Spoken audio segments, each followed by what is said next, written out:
Hello, everyone, and thank you for joining today's one-on-one discussion with Isaac Robinson-Smith. And thank you for joining us today, Isaac. We're so happy to have you on TheatreArtLife. Great to be here. Thanks for having me.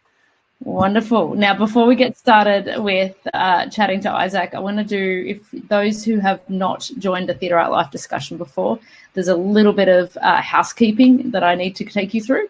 So welcome. Don't be shy. Chat on the chat box on the right there.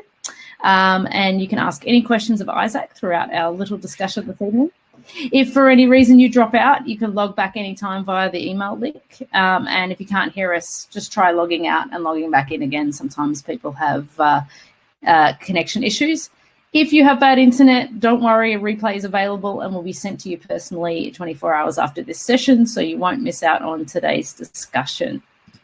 Now, before we get started with Isaac, Isaac does voiceovers. So the best way to showcase his abilities is to start with a little bit of a video of his work, and then we're going to talk to him directly. So take a look at this, and we will then ask all the questions of Isaac after that.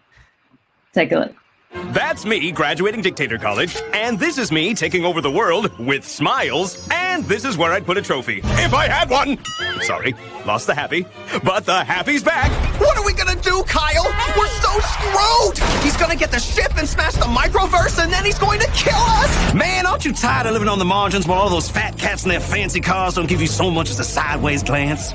All you got to do is marry Big Daddy's little princess, and we'll be splitting that juicy fortune right down the middle. You have no idea what you've unleashed here today.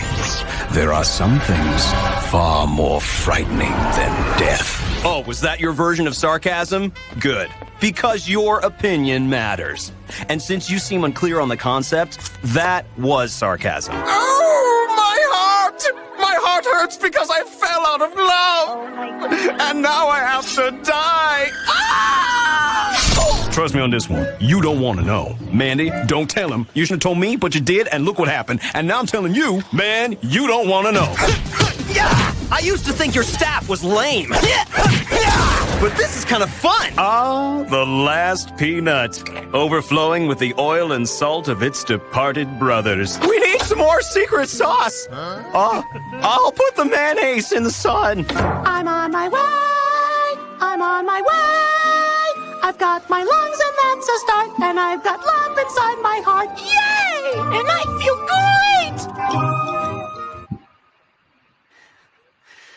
I start with my normal voice because people might not know what do I sound like. That's amazing. Wow. So where do we get started? How did you become a voiceover artist? And what was the trajectory for you getting into this line of work?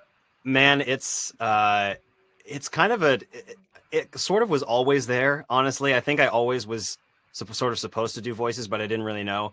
I have my mom to thank for getting me into theater in general, which I think she's watching. So if you're watching, hi mom, this is my hi mom moment. And so I've been doing theater since I was like a little kid, and singing since I was a kid. But for some reason, I always had this fascination with like sound and music and voices and just things that I heard. I had this impulse to imitate it every time I heard it. I don't know the reasoning behind that, but like any cartoon that I saw or Disney movies or just strange sounds, I would try to like reproduce them with my voice. And it sort of became just a habit of mine. And then my brother and I would copy cartoons that we'd seen and make like our own episodes together and play together. And which is sort of this thing that I did as a kid. And then in high school, I started to do voices for my friends at lunchtime, which again was sort of just like, hey, this is this thing that I do. I don't know if it like means anything to you, but I started to see that my friends began to laugh whenever I would do this. And I was like, oh, that's interesting. I've never had actually a direct response to me doing voices before. This is weird. And then the place that it really kicked off for me was there's this fantastic show that's not, I don't think it's on the air anymore. It might be in replays, but it's called Inside the Actors Studio with James Lipton. And he has a phenomenal interview series with all these actors and all these people. And one of the episodes that he happened to be doing when I was watching TV was the Simpsons cast was on as an interview group. And when they started to speak, when they got to the section where they were talking about doing the voices of the show, and when they opened their mouths and did these voices that I'd grown up listening to, it was like an atom bomb went off in my head. I was like, I want to do that. That's exactly, all the pieces finally came together. And I was like, oh, this voice thing that I do, this weird like habit and hobby or whatever you call it, this thing that I do as a kid, this is actually a real job. And I had no idea until that point. And so from that point forward, I started studying it and trying to get into what voiceover was and how to do it and where to go and what to look for and how to bridge my acting training into voiceover training. But where the career started was I work at Disneyland, not at the moment. It's obviously not open at this current time. My first job was character hosting in 2010, so 10 years ago. And I took a class for voiceover that they offered to cast members at the park. And I met the casting director. His name is Brian of Walt Disney Imagineering. And after that voiceover class, I just kept in touch with him every couple of weeks, and he got me some auditions. And then a couple of years after that, he sent me my first job in an email, and he said, "Hey, Isaac, I have a voiceover job for Walt Disney World for this new thing we're making called Agent P's World Showcase Adventure. It's a mobile thing for Epcot, if some of you may have seen it or experienced it." But yeah, so that job, doing voices for that, was my very first professional job. I went to Walt Disney Imagineering, which is here near me in California in Glendale. And that was where it all started. That was 8 years ago was my first official job doing that. So that's where it all began. That's amazing. And how old were you when you first saw that episode about The Simpsons and you realized that voiceover was a job? Yeah, I think I was 17. 17 or 18, I can't remember. I think somewhere between 16 and 18 I was. So that was, I'm 30 now, so about 13 years ago I saw that, and it changed my life. It truly changed my life. That's amazing. So now from going into, I guess you started in acting and then you sort of moved into voiceover. What percentage is now of your work is voiceover and what is it acting? Are you still doing any acting, or is it now mostly voiceovers? Well, what the great thing about voiceover is I'm able to incorporate everything that I've learned as an actor into voiceover, because that's why it's called voice acting, is because they want you have to bring to life an entire story or an entire character with just the sound of your voice. I know that there's sometimes, not all the time, but sometimes there's a misconception of how, like, especially animation gets made. The voice performance comes first generally. So the animation doesn't exist. All that exists is maybe the character that's drawn and an idea of what the story is going to be like and the lines of dialogue. But the voice actor's job is to create the character, interpret it the way that they think is best, that fits the story, fits the director's vision, and fits the flow with all the other characters that are interacting with them, to pull it all together. But I have lifelong theater training, and I'm still doing that. When I perform at Disneyland, I sing in the Dapper Dan's barbershop group on Main Street. I perform at the vaudeville show near the castle, and I perform in Galaxy's Edge. And all of that training as a stage performer is fused into my training as a voice actor, because you have to bring, depending on what kind of voiceover it is too, there are so many different kinds, but especially in something that's animation or video game, there's a different level of theatricality that you have to bring to the character, but also grounded in being real, which is kind of the balance you have to play in theater, depending on what kind you're doing. Because I've done, plays, musical theater, improv stuff, so it's a lot of different stuff in my head, but it all feels the same. It's not like there's anything that's missing or different. It's just funneled in a different medium. So luckily I don't lose anything that I've done my whole life as an actor. It's all just kind of chiseled away and funneled into this specific version, but it's all the stuff that I learned is still here, which is great. So what's the gamut of voiceover in terms of work? So there's voiceover in the park, and then you talk about video games. What's the gamut of voiceovers that you have done? So let's see. There's a lot. We talked about animation. So I've done animated television shows, video games. I've done voices for Disney attractions. So like, for example, I'm the voice of in Tokyo Disneyland, there's the Dumbo attraction, and I'm the voice of the ringmaster for that ride.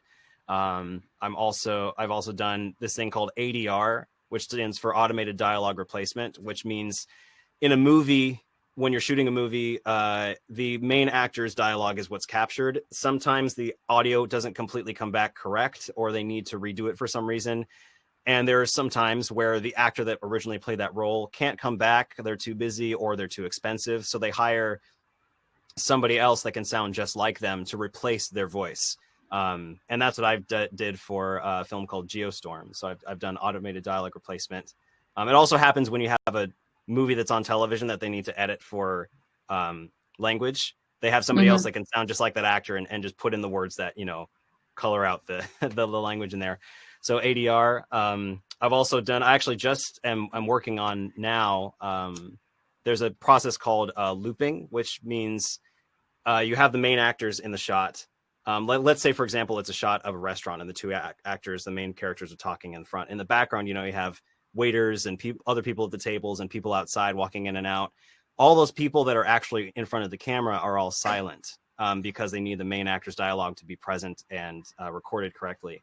So looping is the process of getting about 10 actors to come into a studio and at various points throughout the film or the TV show to put in dialogue that fills out the sound behind them. So like I just did a project recently where it was like, there's 6 teenagers over on this side of the frame. We need them to be talking for about 10 seconds so we can fill out this area. And then these 2 people are going to walk through the frame here. We need you to do that guy in the red hat. You're going to do the guy in the jacket behind him. So filling out the shot sound wise. So there's looping. I didn't even know that was a thing. Oh yeah, that's definitely a thing. Yeah. So whenever you watch a TV show now and you hear like people at a restaurant, they aren't actually talking. Those are all voice actors that have been hired to do that. Wow. And it's a test in improv because you don't have any time to really, and some of it's a little easier than other points. Like, you know, just general dialogue as like a high school student, for example, not too hard to pull from your own mind of what that is.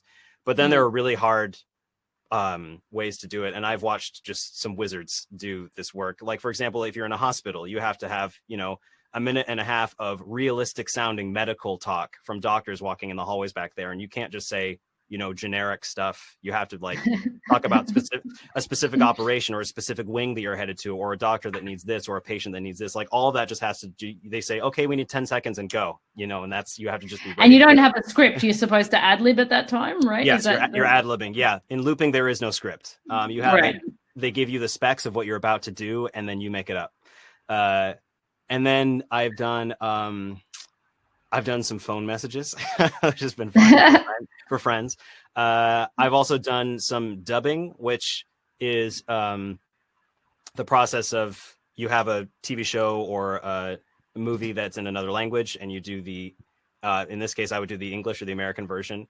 And actually, you can watch a very recent project of mine that I did. There's a new show on HBO Max. Currently, the first 2 episodes are out, called Valley of Tears, which is chronicles the events of the Yom Kippur War in 1973, which I knew nothing about till I got this role. But I think it's Israel's highest budget TV show that then came to HBO here in America, and I'm playing one of the leads in that. So, and that's interesting because you have to watch the actor on screen, make sure you're reading the words that are going across, kind of like karaoke, but also matching the emotional arc of what's going on the screen. But you're bringing your own voice to it because you're also supposed to, you know, act too, but make sure you don't overshoot what they've done already. So it's a lot going on. So there's that. Then there's also, I've done announcements. So I've done announcements for Disneyland Park, my most recent one, which I didn't know what year I would be introducing, but I was the voice of Disneyland's New Year's Eve celebration in 2019 into 2020, which was, I wasn't even there, but my friend filmed it. And to hear my voice basically coming out of every speaker at Disneyland is still one of the coolest experiences I've ever had. Wow. And and then I'm trying to think of, there's a lot of other things that I haven't jumped into yet, but I would like to, like, for example, there's motion capture, which I haven't really done a lot of at all professionally, which is, you know, capturing facial expressions and the whole body into it. That happens in a lot of video games. What I have done is digital puppetry, though. I have worked for a company for a little while now called Super 78 that you have, they have a system called Geppetto where you're digitally controlling a virtual character that can also interact with real people. But the performer has headset, microphone attached to that, a game, at this case, an Xbox controller, and then a touchscreen and a Microsoft Surface, and all of that is used to control and voice a character live when you're interacting in different situations. So I did an award show with that technology, and I've done different demos with them for different places and different people around the country. So it's been quite a bit of stuff that I've dipped my foot into, but I love every single second of it. So I like that I get to do this for my job. It's really cool. And how is it that you have gained the reputation to get that kind of work, and how do people find voiceover work? I mean, is it a small group, or what's It is fairly small. It seems intimidatingly large when you first start out, because there's a lot of people that want to do it, especially now with the advent of the internet. There's so many opportunities and so many resources of how to get started in voiceover and how to do it. But the way to do it, it's just like any other version of acting. It's all about having an agent is very important, because they're the ones that are getting you the work. They are the ones that are working for you. I have a great agent, SBV, Sutton Barth Venari. They're here in LA. And your agent is kind of your champion. They send you the auditions. They let you know about opportunities. But then the rest is up to you. I saw a great quote from somebody that said, your agent gets 10%. So 90% of your career is up to you. So the piece of it that I am in charge of is, one, just doing good work. I think being consistently good with good work. Also not being upset with rejection, because for all the jobs that I've gotten, I keep actually a log in my email. I have probably 300 to 400 emails, each with 1 to 8 auditions, individual characters in each, that all have been no's. So all have been rejections. And that's part of the game, is, doing it despite the rejection, despite the risk of not having work, despite all the stuff that'll stand in your way of actually doing the work. The reward is so great, and the work is so great. So that's part of it. The other part of it is to just stay connected with people that you've worked with, and also just continuing to show up, I think, is a big one, because I've noticed that the more that I do and the more that I come back to, and the people that I work with multiple times, if I show up in the same way with the same interest and the same enthusiasm, and the same willingness to do the work correctly and well, then people will start to remember you. They'll start to know who you are. So it's also time. I know that I have a friend who has been in voiceover. He teaches now, and he does so much work. He's been in voiceover for 16 years at this point, but he said, I've only been full-time voice actor for 5 of those years, this most recent 5 years. So it's a long journey to get to a point where you're kind of the person that they use. But once you're the person, you're the person. So that's why you'll see similar actors and voiceover actors that are used over and over and over again, or you hear their voice a bunch of times, because they've become those people that you're dependable, you are good at what you do, and you're nice to everybody. That's a big one. It's just to be nice to people. So I think all that stuff kind of helps you to stick. It helps you to stick out. Yeah. Yeah. Are there some rock star voiceover people that you look up to that are at the head of their game? Yes, many. One of my favorites, actually my favorite voice actor, his name is Corey Burton. He is at my agency, SBV. He's been doing voiceover since he was, I think, 16 or 17. I mean, he's been doing voices since he was a kid. Like, he did the same stuff I did, played around with recorders and things like that. But he just is so amazing at what he does. But the thing that I love, and the thing that I try to emulate when I'm doing my work, is just to make the work important and not the reputation important, because he could easily take what he's done. Because he's, for example, like, one of his many, many credits, he's been the voice of Captain Hook, the official voice of Captain Hook, for like all the time that I've been alive, and way before. It was originally an actor named Hans Conried, and then Corey got hired to do a sound-alike as Hans Conried for something, and then he has become Captain Hook since then. But that plus a million other things. He's the ghost host for the Haunted Mansion Holiday at Disneyland. He's been in a million video games. He's been in a million TV shows. But he's a rock star that I love. Someone else, Rob Paulson is another big one, who's also at my agency. He's famously to 90s kids. He's the voice of Yakko Warner on the Animaniacs. He's been in both versions of the animated Ninja Turtles TV shows. He's the voice of Pinky and Pinky and the Brain. He's done a lot. One that I remember, that I don't know if people remember this, but there was a campaign for Honda a long time ago, where it was Mr. Opportunity. He played Mr. Opportunity in all those ads. So and it's just so great to see. So him, James Arnold Taylor is another one that I love, who's the official voice of Fred Flintstone and the voice of Obi-Wan Kenobi in Star Wars Clone Wars. And what I love is to see the amount of work and the volume from these guys, but also the amount of gratitude that they have. I think that's the biggest thing, is they have an immense amount of gratitude for their work. They're not up on their high horse talking about, look at all the things that I've accomplished. They are just saying, I'm so excited to still go to work. Someone else that I love, Phil Lamar, is another one of my favorites. He's the voice of Samurai Jack in the Samurai Jack show and Static Shock on Kids WB, show I loved as a kid.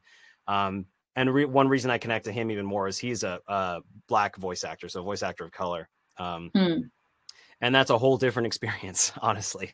There's a lot of stuff that goes into that, which we can get into later. But and then my mentor, Bill Rogers, who's the voice of Disneyland. So he's ladies and gentlemen, boys and girls. He's the one you hear across the park when you're going to rides and learning about shows that are about to happen. And his wife is the voice of California Adventure, Cammie Dixon.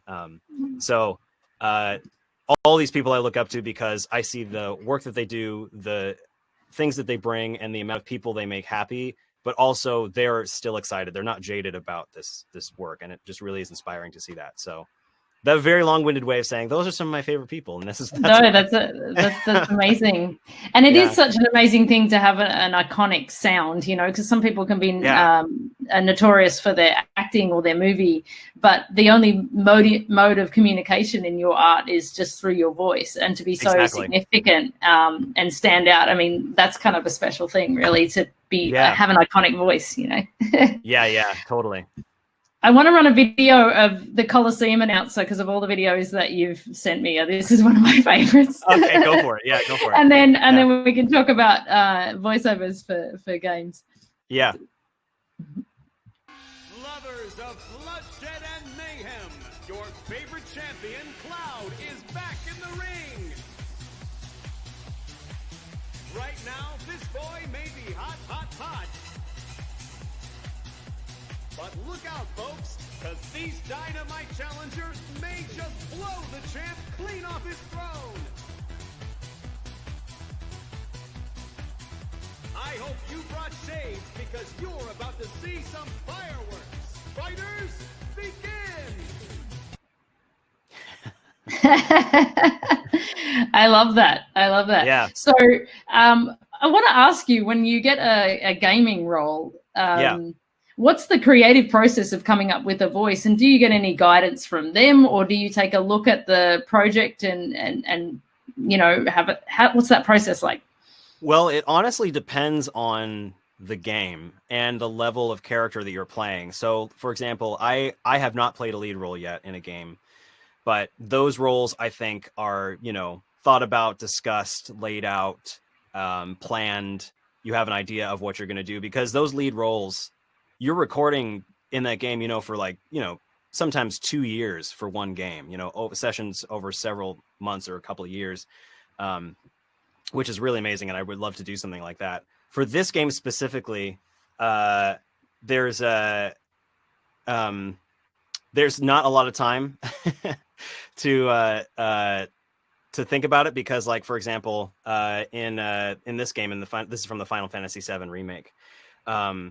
I got the job via an email from my agent, and they said, there's you got this game. It actually gave me a code name for it. I didn't even know it was Final Fantasy VII until I got the email. I read some more, but I got to the studio, and they said, okay, well, you're going to do these roles. Here's what they look like, and you're going to go in the studio now. So, like, for that, there was zero time to figure out what it was. I just had to kind of look at the character, kind of get a sense of what it was, and just honestly just make it up and go with what I thought and give my best shot of what it is, and then they can tweak from there. But what's interesting is, for this game specifically, the voices had already been recorded before I got there by another actor in another language. So I had to look at the character, listen to the Japanese performance, and clock in my head how long that took. And then do the line in English in the same amount of time with the same kind of arc with my own acting choices, but also keeping in mind the acting choices of what was originally done. And then they would match it with the animation that was already in the game and see if that worked. And then if that was the case, we'd move on to the next line. So for games, it can be a variety of things. It could be that. It could also be like, there's nothing to look at. Like when I'm in the Marvel's Avengers game as this character named Theo, and he's a portal guy that helps you through the game. But for that, they were like, you're going to play Theo. And there was nothing else, just his name on the page. Anything about what it was or who or what he did. Or so I was like, well, so I just pulled a voice kind of out of thin air. Which is really fun. I honestly do enjoy doing that. Do you imagine a character when you do that? Like, how do you embody that? Like, how does that work? Yeah. I mean, I sort of do. I mean, if I have an idea of where they are and what kind of person or thing they are, I kind of have a stock idea of what it could potentially sound like. But honestly, it comes from just absorbing a lot of different people in my head. Like, for example, I did a character for somebody's project that they were doing for their animation thesis for college. And the character that I got, his name was Dude Man. And so automatically that name was, it's like, well, that character just is super full of himself. That's what I thought in my head. And I saw the drawing and I thought, well, what really dumb characters do I know in animation that are like, you know, they look super strong, but they're not really that smart. And so, or they look like they're important, but they're not really that important. So the two that I came in head was, it was Zap Brannigan from Futurama, one of my favorite characters by Billy West, another one of my favorite voice actors. And Kronk from Emperor's New Groove. But voiced by Patrick Warburton. And so, you know, Kronk kind of has that really dumb kind of sound to his voice. So that's where that can.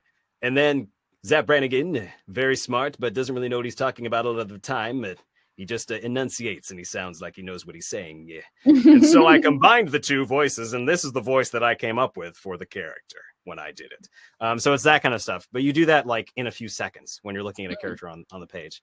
And then there are points where there's even less. Like another thing that I also do and audition for a lot is commercial work. And sometimes they give you a specs on a commercial or a person, and they say, it's this kind of character or it's this kind of person. They're about 18 to 30. They're like this and they're in this situation. And there's like 2 lines of description and go. And so I'm like, okay, what was I like when I was this age if it's younger? Or what does a dad sound like? Or what is a hat salesman in Maui sound like? You know, all these weird like things you have to think about. Piece together. Yeah. But it all is just practice and it's all just time. And eventually you have kind of a tool bag that you bring to every job or every audition that you do. Going back to your comment on the character for a game that might go for 2 years, what is it? That length of time is because they're evolving the character and there's a lot of dialogue for you to speak, or why is the process so long? Well, because the game takes a long time to create. There's a lot that goes into the making of the game. And there's also a lot of, unlike a TV show or a movie or, you know, commercial, whatever. In those mediums, the story is decided and it's linear and it's going forward. And, you know, you have the beginning and the end. Video game is 100% different because you as the player have complete control over what's going on. So it's not like the makers of the game can plan, oh, well, you're going to go here and they're going to say this and then you're going to go here. It's like, well, the character could go here, then go a mile back that way and talk to somebody else that they forgot about back here. So you have hundreds and hundreds and hundreds of lines to get through to make sure all of the options for all of the different scenarios and all settings are covered. On top of that, there are these things called efforts that are in video games, which also take up a big amount of time. And I'll give a fighting game as an example. If you're in a fighting game and you're punching somebody or you're hitting somebody, all of that has to be taken into account. So, you know, there are pages of going, you know, that all has to get recorded. I did a video game last year where I had to pretend like I was being burned alive for 15 seconds, then 20 seconds, then 5 seconds. So, oh my goodness.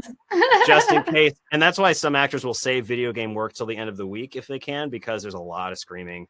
There's a lot of heavy dialogue. So it's important to save your voice. But there's just a lot of different options. And also the game direction could change at any point because it's up to the developers to say, well, this storyline really isn't working, so we're going to change this, or we're going to bring in this extra thing, or we're going to put in this scene here now, so we need you to come back in and record this new dialogue that we just wrote. Because things change right up to the last second with all of this stuff, and the actors usually are the last to hear about it.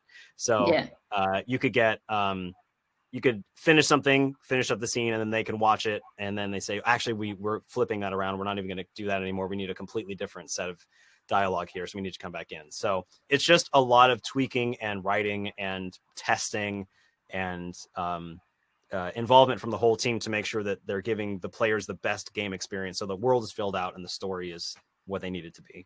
So it's just a long process. Same thing with animation, though, too. I mean, I've been working on a show for about a year and a half, and it's not coming out until this coming summer. So there's a lot that goes into these processes. And in that way, both of those kind of gigs are almost like full-time jobs for you, really, isn't it? Yeah, they are. It's interesting. The HBO show that I was talking about, I've been in, I think, for 6 or 7 sessions for it now. And it does sort of become like it's not like you are like hired by these companies and you're like, it's not like I work for HBO or I work for DreamWorks. It's just like you get hired for these things, but you're in a long enough, it starts to become part of your life. And then when it's over, it's over, but it does sort of become like, a full-time job after a while of being this thing or doing this character.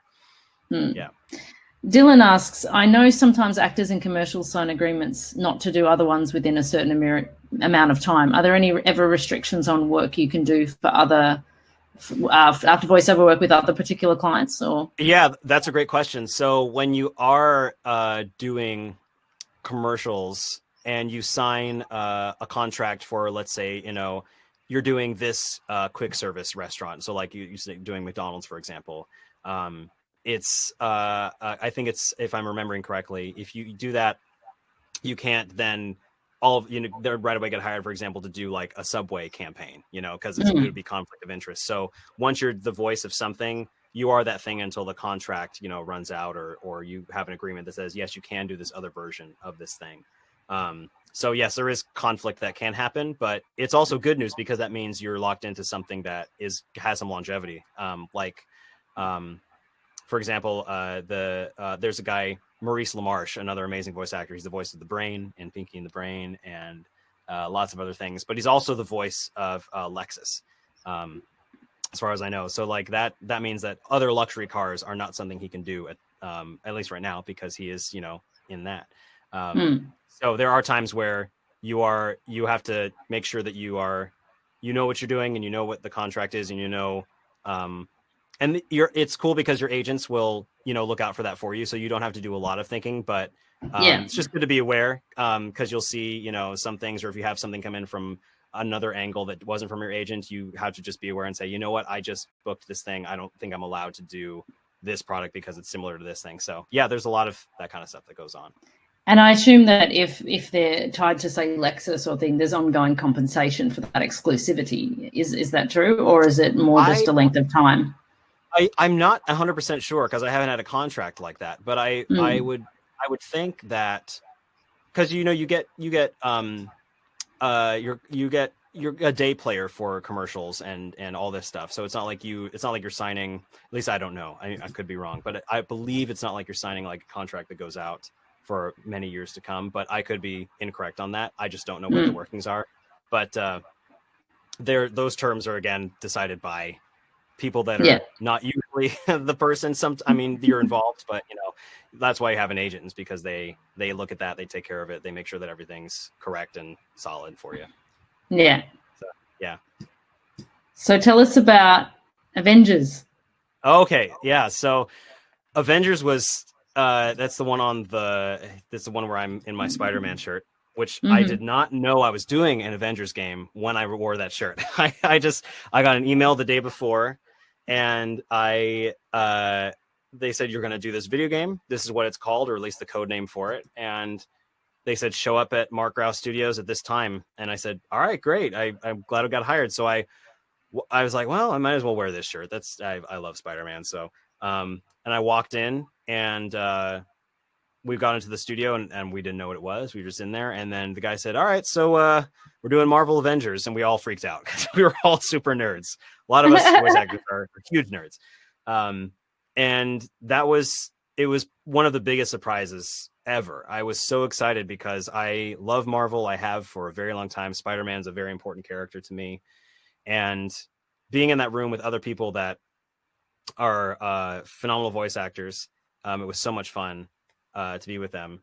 And yeah, it was a blast. I think I can't remember how long the session lasted. Like I think 2 or 3 hours. But those two people that are near me. There's Anna and Arif are the two actors that are with me in that picture, and they're both at SBV. So it's cool to have them on the team with me. So yeah, we just all walked in. We didn't know what it was. We got the knowledge that it was going to be Marvel, and I think we recorded that. It was at least 4 or 5 months before the game was released that we did the voiceover. And in those 4 or 5 months, you know, most people have heard about non-disclosure agreements. We had to sign one. We usually sign when we audition for things.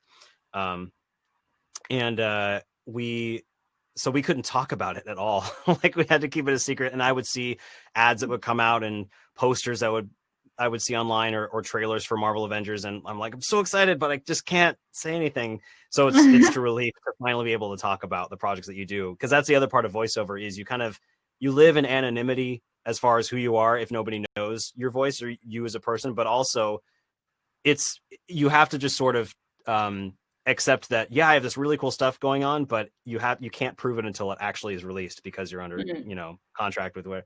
But this was so amazing. And there are some amazing voice actors that are part of the cast that I didn't work with directly, but are part of the team.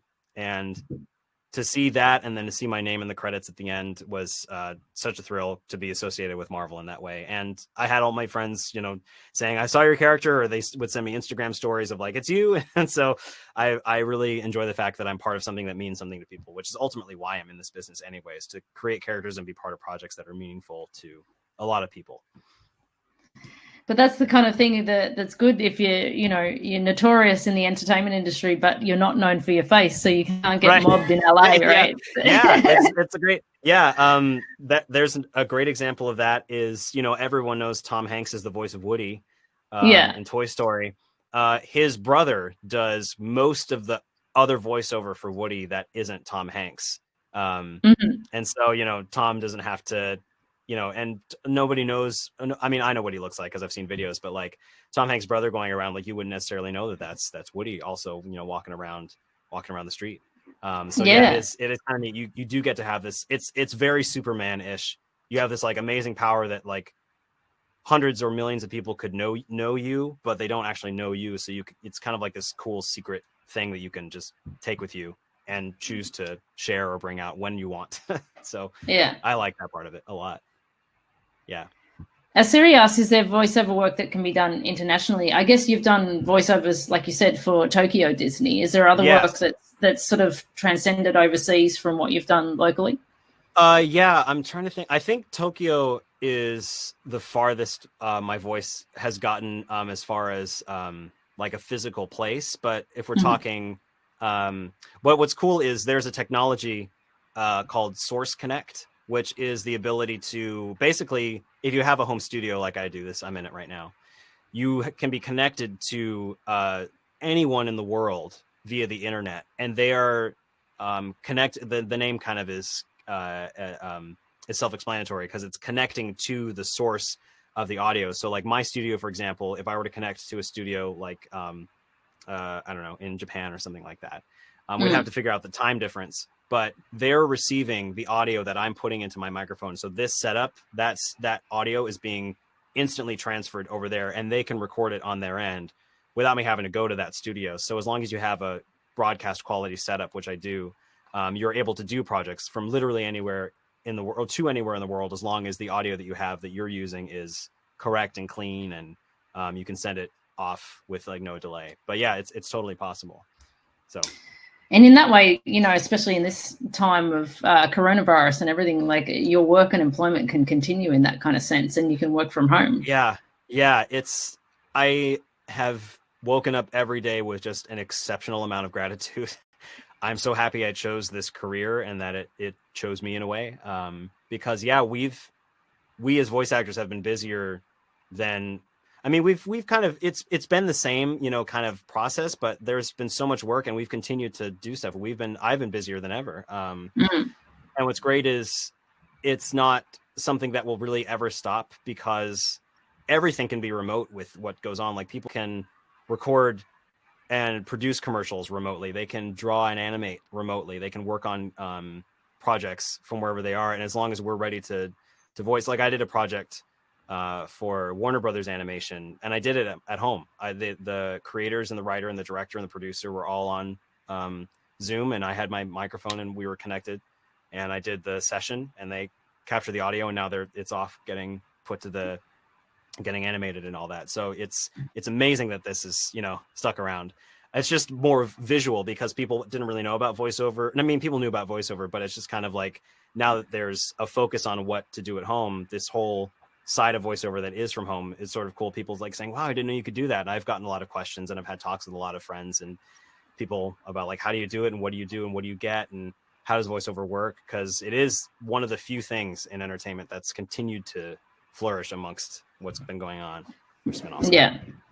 And so in terms of your studio setup, did you have to take into consider acoustics, or is it the gear? Like, how did you put that together? Is it your experience? Did you get somebody who's an audio engineer to help you out? All of the above. It's been quite a long process of getting to where I am now as far as my setup goes.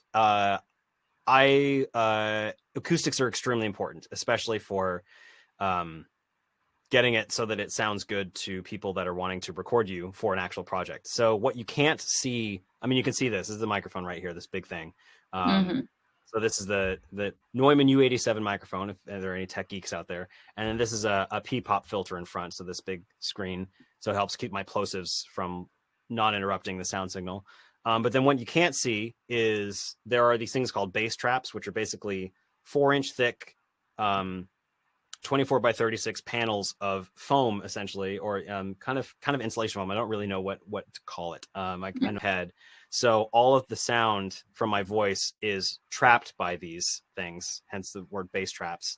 And that diminishes reflection, because what you want to do is to get a sound set up so the room is as dead as possible. And I'm even getting some more stuff set up. There's going to be a bass trap behind me and another one over here that I'm installing because I just moved to a new apartment. So I'm setting up my studio again.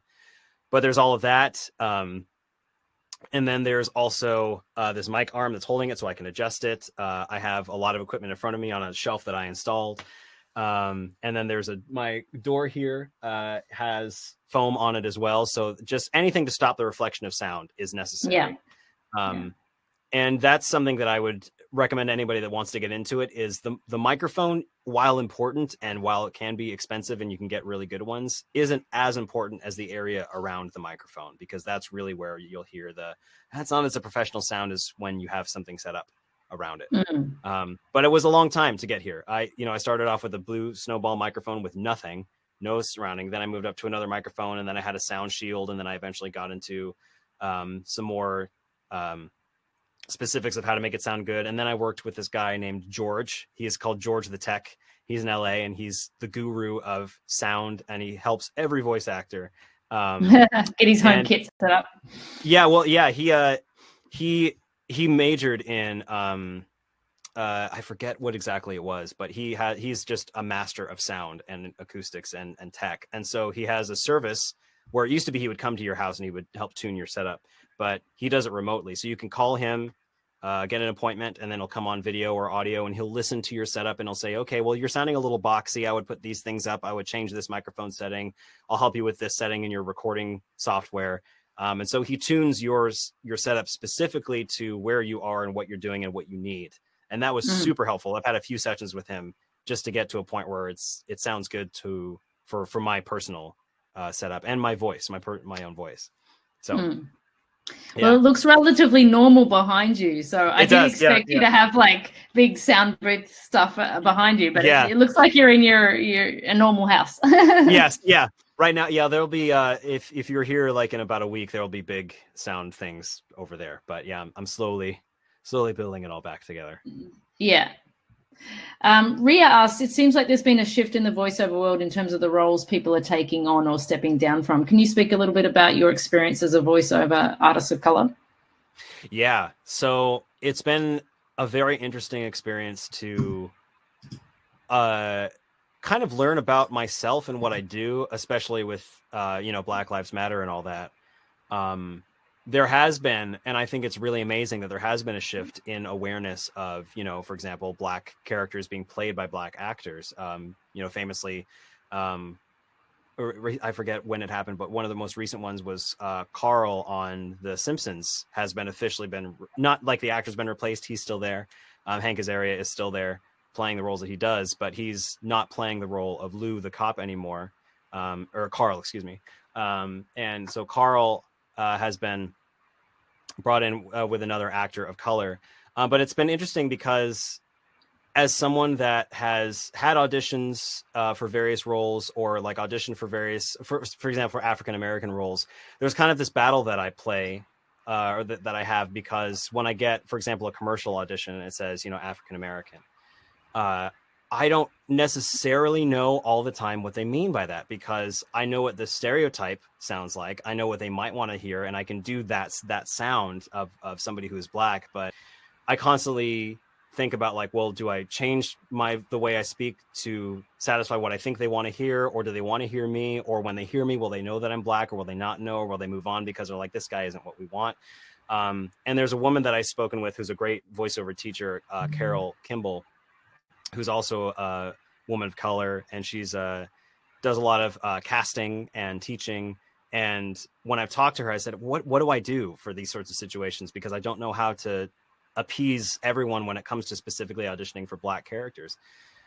And she said, well, I think the thing to do is stay true to who you are and what you do, because one, it's authentic to who you are. So you're not putting anything on to make it inauthentic just to please them, but also it broadens the spectrum of what their interpretation of a Black sound is. And that will, by doing that, that will just make this even better across the board, because then they'll say, oh, well, this is another version of what it sounds like to be Black, or this is another version of what it means to be Black.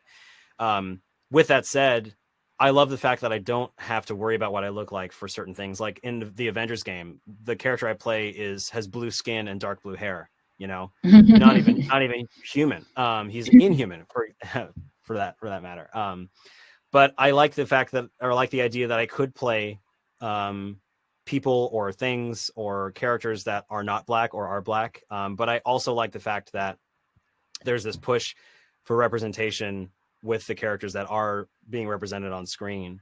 And I've auditioned for a lot of things that I hope to be part of, because I really have a lot of value in being Black. And I like that there are characters that are more and more prominent, that are in animation or on the movie screen, that look like me. Because as a kid, I know that something important to me was when I looked at performers that I loved or looked up to the stage, it was really impactful to see people that looked like me doing what I like.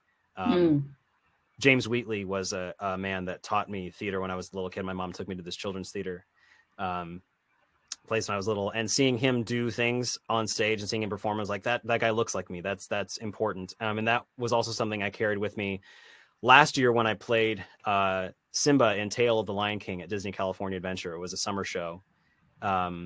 Being in a cast of 95% performers of color, and all the main roles were all Black actors, was so different. It shouldn't have been so different, but it was so refreshing to me. But coming off stage and looking at all of the Black faces in the crowd, and the kids especially, and just kind of connecting with them and say, I see you, I know that you're looking at us, and we know we have a shared experience without even saying anything. And that's super important. So as a voice actor of color, I want to embody that feeling in the characters that I play. If I get chosen to play Black actors, especially, I think it's very, very important that that engine continues, because it's still, there's still things to be done. There's still movement to go forward. But I think to be part of that change is really cool. So that's how I feel about it. That's a great answer. I appreciate you sharing that with us. I think that definitely there's a long way to go in that, and also getting more diversity into the traditionally, even the more sort of Anglo-Saxon or white-based plays, you know, get more diversity back into that, because, you know, historically it may have been written by white people and performed by white people, but there's no reason why there can't be more diversity in that as well. Like, it doesn't need to be sections of demographics. It should be all merged. And like you said, I think that big representation of, you know, being there for the children that see you on stage is a huge shift, even for the youth of today, to see that, you know, they've got representation there. You know, it's wonderful. Definitely. Yeah. Shafin goes back to a question on the international work. If there's, do you know if there's any non-US artists that can come and do work on like what you're doing in LA now that things can be done from a distance, or are people looking out beyond American borders in terms of voiceover work? Do you know? Yeah, I mean, I know that it exists pretty much globally. I know that the hub of voiceover is here, like it is in LA. There's, you know, some in New York, some in Chicago, big cities like that. But the hub is Los Angeles. But I know that talent is being, they're seeking out talent, you know, really anywhere they can find it. I mean, if you can get connected to this city, and if you can get connected to this network somehow, it's good, because then you can, you know, just grow what you already have. But, you know, there's talent and there's opportunities pretty much anywhere. It's just all about finding what the resources are near where you are. Like, I know that one thing that I want to explore, I love, I've never been, but I love the UK. I want to go really badly. I want to visit. But I know that there's, you know, some brilliant, there's some brilliant voice actors over there, and the talent over there, and just stuff that I've heard and things that I love. So yeah, I think just looking for it and looking for the resources where you are is the step. And then also trying to just stay connected to where you see the major markets are. But it is available, and it is an option pretty much wherever you go in the world, which is great. And especially with Source Connect and with the way that we can connect to different studios, there really is no limit to anyone being a voice actor anywhere. Just, you know, finding where you can do it, and then just connecting to the right people and having visibility, and, you know, like you said, being connected. Speaking of which, talking internationally, do you do accents? I do. I do. What I'm trying to think of something I did recently. I think the biggest accent job that I've had so far was I was real good friends with the train conductor at Wizarding World of Harry Potter in Hollywood, in the Hollywood Park. And so I had to, you know, put on, doing a Cockney accent was what I had to do. And it was, we would do it, but we also, it's so intricate learning the different pieces of it. I think that's the thing, is we had classes every 3 months or something. They would bring us in for a refresher course on how to do it. And so we would all come back and we get pointers on like, oh, well, yeah, that's not just remembering like what the way that like different vowels are pronounced, or how things are placed, or different slang, things like that. Other than that, I kind of do them for auditions, or I throw them in. There's actually, and this is something also that I think is cool, is just to be ready to do an accent or a voice. Just don't be afraid of it. Because I remember I was doing something for another project, and they just asked me in the middle. They're like, "Hey, do you do a Russian accent?" And I said, "Oh yeah, I do." And they said, "Okay, we're going to throw you these characters in about a week and audition for them and see what you do." And so for that, I do this accent for the character, and they seem to like it, and I get tired, and it was a great time, you know. So having that ready is a useful skill. But yes, that's the long answer. I do accents when that's amazing. Yeah. Now I've got another I've got many videos here, but I'm kind of drawn to this FisherPrice Babies for some reason. So go for it. Yeah. Let's play it, and then you can tell me about this one. Yeah. Skyhand took me in 37 times. Skyhand fed me 44 bottles. Skyhand took me swimming in the dog bowl. Look, it's Skyhand.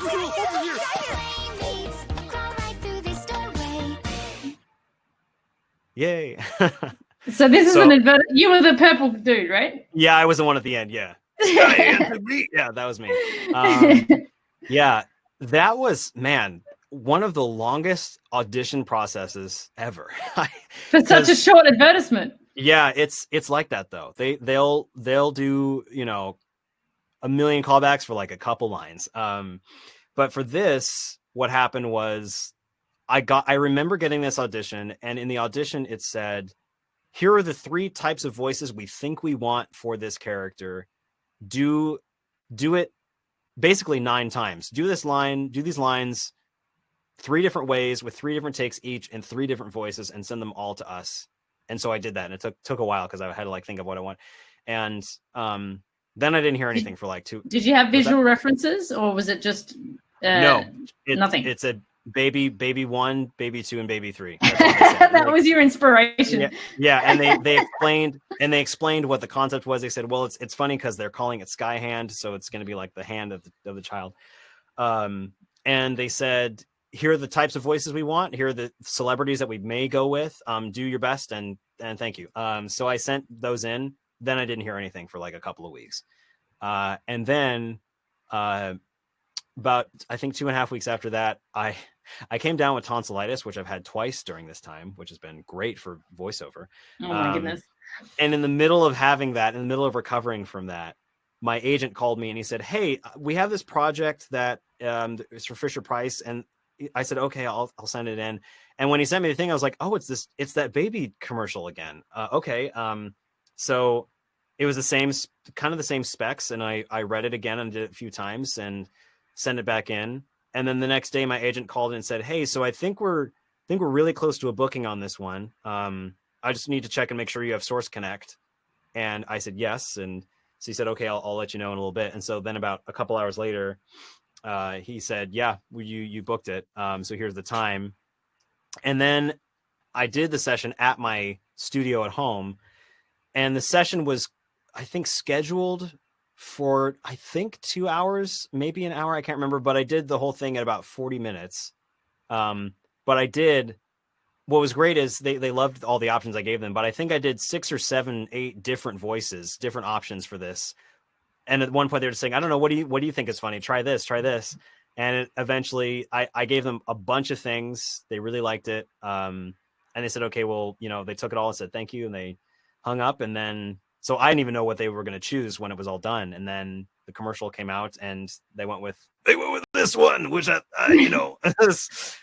like that one a lot. But that's how it happened. So it was a long process to get to that one line. That baby originally had a couple lines, but I guess they just shortened it to that. And then the little like thing at the end, oh, over here, Skyan, that stuff was put in, which I did a lot of versions of that too. So, and what was even cooler was I don't know who the other actors are for the babies. I didn't. I do now know one, and I'm Facebook friends with them because I saw their post and I was like, oh, I was on that with you. I'm the other one. I'm baby 3. You're baby number 2.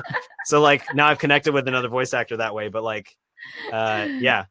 So yeah, it does. It does sound like a massive process for one line, isn't it? What a crazy world. Yeah. Look, Isaac, I think we could talk forever, but we've already talked for an hour. So thank you so much. You're welcome. I think we could do it for another couple of hours with all of your work. So I really appreciate you sharing your experience and your knowledge with us at TheatreArtLife. Yeah, thanks for having me. This is great. Before I go, I just want to show.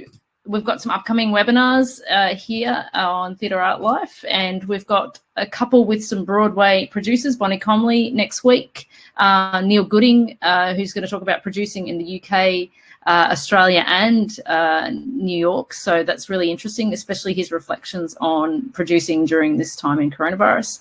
And we've got a masterclass in stage management of online going virtual stage management. So if you head over to theatreartlife.com, on our homepage, you'll see these webinars advertised, and you can click on the advertisement and it'll take you to the registration page. So hopefully you can join us for some of those in the next few weeks, keeping on with our one-on-one series. And thank you again, Isaac. We really appreciate your time today. Yeah, thank you. That's and great. We'll have to keep an ear out for your future work. Please do. All right, and thanks everyone for joining us. Bye now.